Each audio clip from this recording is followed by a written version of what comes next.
आज फिर से हमारे श्री धाम परिवार में शिव गुरु हम लोगों को बुलाए हैं जी। और वो खुद भी आकर के बैठे हैं, तो आइए आप सब भी आकर के और चरणों में अपना हाजिरी लगाइए एकदम।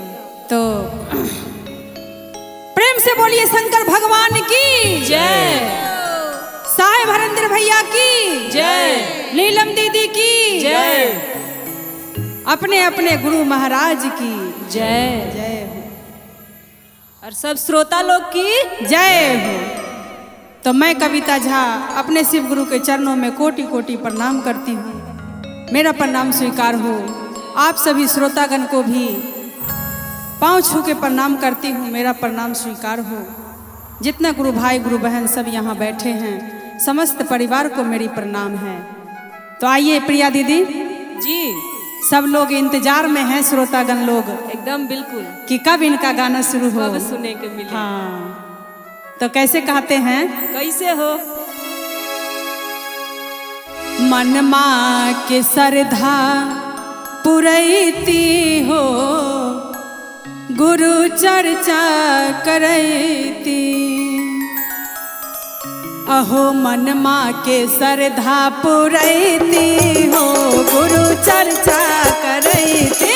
मनवा के श्रद्धा पुरैती हो, गुरु चर्चा करैती। हो मनमा के श्रद्धा पुरैती हो, गुरु चर्चा करैती। मनवा के श्रद्धा पुरैती हो, गुरु चर्चा करैती। चर्चा करैती शिव चर्चा करैती, शिव चर्चा करैती। चर्चा करैती शिव चर्चा करैती, शिव चर्चा करैती। हो मनमा के लालसा पुरैती हो, शिव चर्चा करैती। मनवा के श्रद्धा पुरैती हो, शिव चर्चा करैती। मनमा के श्रद्धा पुरैती हो, शिव चर्चा करैती। मनवा के श्रद्धा पुरैती हो, शिव चर्चा करैती। और क्या क्या हो? ब्रह्मा के बुलैती हो, विष्णु बुलैती। ब्रह्मा बोलैती हो, विष्णु बोलैती।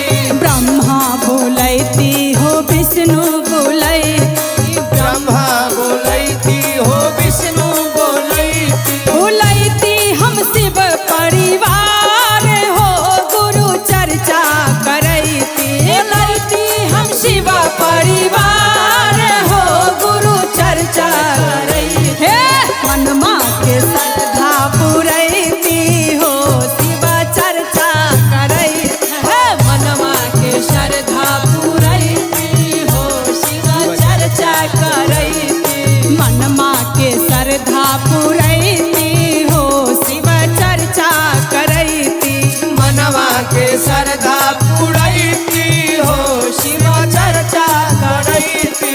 ओही शिव चर्चा में साहेब जी आयल, ओही शिव चर्चा में साहेब जी आए। हो संघवा में दीदी नीलम जी के लायल। संघवा में दीदी नीलम जी के लाए। वे तीन सुतर ज्ञान सबके दिहले हो, शिव चर्चा करैती। अरे तीन सुंदर ज्ञान सबके दिहले हो, शिव चर्चा करैती। हो दिलवा में लागल मनसा हो, शिव चर्चा करैती।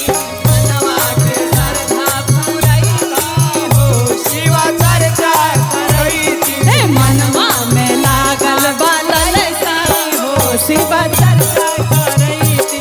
मनवा के श्रद्धा पुरैती हो, शिव चर्चा करैती। ओ दिलवा में लागल बा श्रद्धा हो, शिव चर्चा करैती। मनवा में लागल बा श्रद्धा हो, शिव चर्चा करैती।